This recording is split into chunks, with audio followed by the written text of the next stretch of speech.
కేంద్రాలను ఈ సంవత్సరం 12 గంటల దాకా నిర్వహించాలన్నారు ప్రభుత్వము. మరి మేము సమ్మె సందర్భంలో కూడా ప్రభుత్వానికి సంబంధించి మంత్రివర్యులకు, మరి చీఫ్ సెక్రటరీ గారికి, మా శాఖ ప్రిన్సిపల్ సెక్రటరీ గారికి ఈ సంవత్సరం ఎండలు ఎక్కువ ఉన్నందున అంగన్వాడీ కేంద్రాలన్నింటినీ కూడా టేక్ హోమ్ రేషన్తో సెలవులు ఇవ్వాలని, ప్రభుత్వానికి ఆకుకూరలు, కూరగాయలు, గ్యాస్కి సంబంధించిన బడ్జెట్ అంతా ఆదా అవుతుందని, మరి 0 క్లాస్ నుండి డిగ్రీ, పీజీ కాలేజీల వరకు కూడా హాలిడేస్ ఉంటున్నాయి.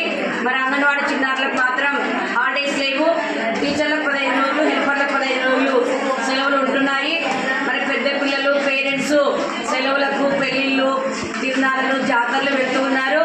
మరి అంగన్వాడీ చిన్నారులు రావడానికి ఇబ్బంది ఉంది. వచ్చినప్పటికీ కూడా ఈ మధ్యకాలంలో కరెంటు కూడా కోత విధించింది ప్రభుత్వము.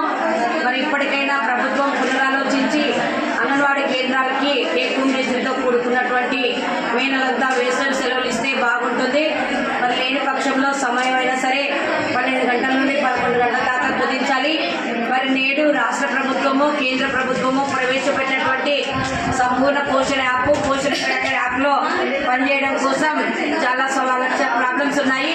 వాటిని సవరించేదాకా మరి 2 యాప్లను, మరి ఎఫ్ఆర్ఎస్ యాప్ను మూడింటిని సవరించి ఒకే యాప్గా చేసేదాకా సంపూర్ణ పోషణ యాప్లో మాత్రమే నమోదు చేసి అందరికీ మాన్యువల్గా టేక్ హోమ్ రేషన్ ఇస్తామని చెప్పినప్పటికీ, ప్రభుత్వ యంత్రాంగం ఒప్పుకున్నప్పటికీ మరి ఏప్రిల్ నెల 1వ తేదీ నుండి తీవ్రతరమైన ఇబ్బంది పెడుతున్నారు. పోషణ ట్రాకర్లో కంపల్సరీ 100% నమోదు ఉండాలని, అక్కడ పేరెంట్స్కి సంబంధించి యాంటీనేటల్, పోస్ట్ నేటల్కి, మరి ప్రీ స్కూల్ పిల్లల తల్లులు, మరి బాలామృతం పిల్లల తల్లులందరినీ కూడా ఆధార్లు అప్డేట్ లేవు. మరి వాళ్ళు అప్డేషన్ చేయించుకోవాలంటే 15 రోజులు, 9 రోజులు టైం పడుతుంది. మరి మాకు సమయం ఇవ్వకుండా అర్జెంట్ వితిన్ డేస్లో ఖచ్చితంగా 100% చేయాలంటున్నారు. వీటన్నిటినీ ప్రభుత్వ యంత్రాంగము, శ్రీ శిశు సంక్షేమ శాఖ ప్రిన్సిపల్ సెక్రటరీ గారు, కమిషనర్ గారు మరి పునరాలోచించాలి. ప్రభుత్వం ఏదైనా పని అప్పచెప్పినప్పుడు వర్కర్స్ కానీ, సెంటర్లకు సంబంధించి కానీ కొంచెం సమయం ఇవ్వాలని కోరుకుంటున్నాము. తక్షణమే సంపూర్ణ పోషణ యాప్, పోషణ tracker app, YSR app, FRS app వీటన్నిటిని సవరించి ఒకే యాప్గా చేయాలని మరి ఈ సందర్భంగా కోరుకుంటున్నాము.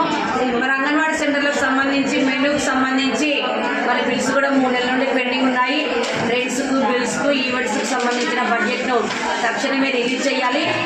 మరి మెనూకు సంబంధించి యాంటీనేటల్, పోస్ట్ నేటల్ కూడా మరి ఆయిల్ వస్తే పప్పు రావడం లేదు, పప్పు వస్తే ఆయిల్ రావడం లేదు.